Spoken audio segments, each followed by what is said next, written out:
और इस देश के 80% आबादी मुख्य तौर पर सनातनी है। तो उनका बयान जो था अमानवीयता, क्रूरता तथा पाशविकता का नग्न प्रदर्शन था और देश में दंगा भड़काने के लिए था। वो उन्होंने वोट का राजनीति किया था। तो मैं व्यथित था एक सनातनी होने के नाते, बीइंग एक एडवोकेट और नेशन फर्स्ट डेमोक्रेटिक पार्टी के राष्ट्रीय अध्यक्ष के रूप में नहीं, बल्कि एक जिम्मेवार नागरिक के रूप में मैंने पटना के सीजीएम कोर्ट में कंप्लेन केस दर्ज कराया था। नमस्कार, आप देख रहे हैं सिटी पोस्ट लाइव और मैं हूं आपके साथ हर्षिता प्रताप सिंह।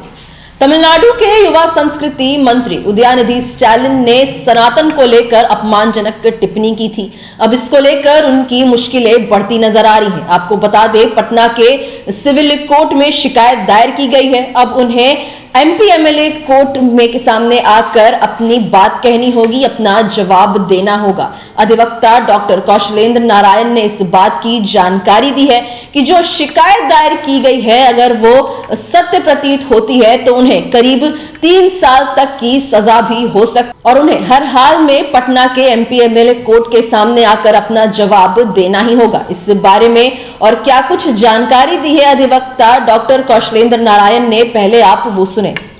देखिए, सर्वप्रथम तो आप जानते हैं कि उन्होंने विवादित बयान दिया आप ही के अनुसार।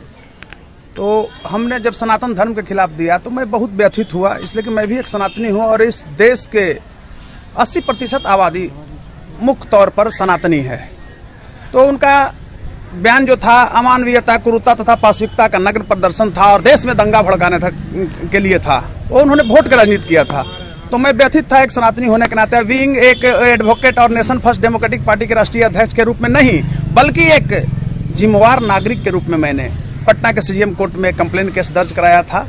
और मैं ये बताना चाहता हूं आप लोगों को कि जब मैंने कंप्लेन केस दर्ज कराया सीजीएम के यहाँ, तो वो एक्चुअली वहाँ एमएलए हैं और युवा कल्याण मंत्री भी हैं अभी उदयनिधि स्टालिन। तो वो केस को ट्रांसफर कर दिया गया था एमएलए एमपी कोर्ट में। और आज मैं शुक्रगुजार हूँ, खासकर मैं शुक्रिया अदा करता हूं न्यायपालिका के विंग को, विद्वान जज महोदया को, कि उन्होंने आज एक कानून के प्रहरी के रूप में जो फैसला दिया, वो बहुत ही सकारात्मक फैसला है देश की एकता और अखंडता को बनाए रखने के लिए। और उदयनिधि स्टालिन के खिलाफ आज आईपीसी की 5 धाराओं, सर्वप्रथम 150A, 295A, 153A, 295A, 298 और 504 और 500 के तहत संज्ञान लिया और नोटिस जारी करने का आदेश दिया। तो निश्चित है कि एक एडवोकेट के तौर पर, एक जिम्मेवार नागरिक के तौर पर मुझे खुशी तो होगा ही। वो एडवोकेट क्या चाहते हैं कि मुकदमा को जीतूं, तो मैं इस मुकदमा में जीतने की जो प्रक्रिया है उसमें एक कदम मेरा सकारात्मक कदम है।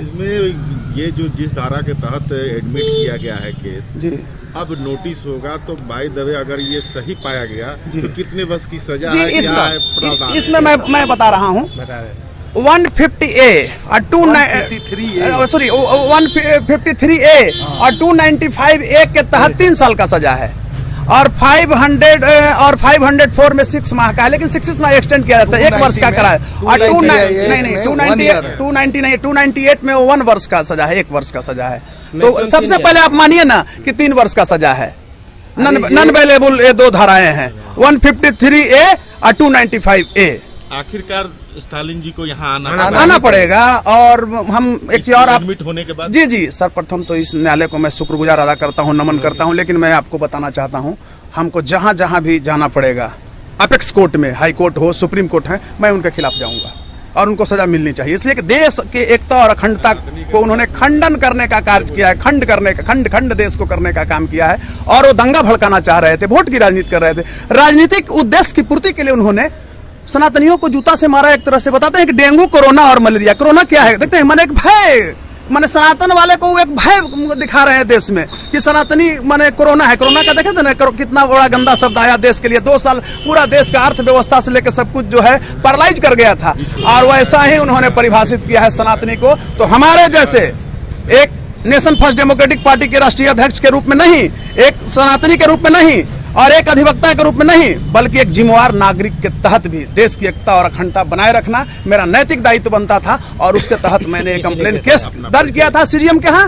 और शुक्रगुजार है कि वो वहाँ एमएलए थे, तो उस केस को यहाँ ट्रांसफर कर दिया गया था एमएलए एमपी कोर्ट में। आज वहाँ के जो माननीय प्रभारी न्यायाधीश हैं श्रीमती माननीय सारिका बहालिया जी ने एक नोटिस जारी करने का आदेश दिया, तो बड़ा ही हमको सुकून मिला।